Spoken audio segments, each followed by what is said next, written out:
Een ravage van glas. Ja, en nou ja, overal lage krukken en nou ja. Ja.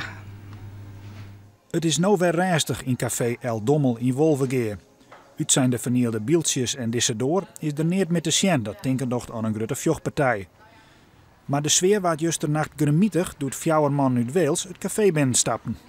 Ja, wat deden ze precies? Gewoon heel veel ja, provoceren.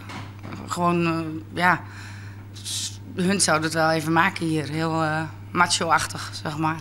Op een gegeven moment rint de situatie vol slijn uit de hand. Ja, de krukken en nou ja, alles wat maar gepakt kon worden, daar werd mee geslagen. Ben je net heel wat skrokken? Ja, heel wat. Ja. Ja. En als je er dan zo over denkt, dan denk ik van, ja, dat is niet normaal. Dat heeft niks meer met uitgaan te maken. Dat is gewoon trammeland zoeken. De politie had de Malje dezelfde nacht nog aanhouden. Vanuit het café wat bellen. Wie wordt een paniekerig telefoontje met een hoop herrie op de achtergrond. Nou, dat wie voor ons reden om meerdere eenheden naar het café te gaan. Omdat het wel duidelijk was dat er op dat moment een grote vluchtpartij aan de gang was. Dus hier hadden de kroeg verlitten. En toen wij arriveerden, wisten ze er net meer. Maar toen hebben we om jou heen gezocht en toen zagen we de man erin. En toen hebben we ze aangehouden.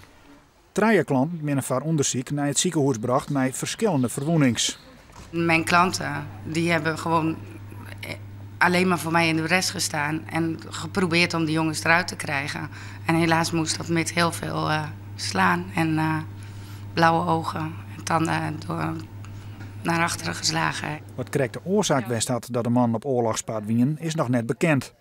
De Welsmen zitten op dit stuit nog vast. En het café, dat is hier gewoon weer iepen.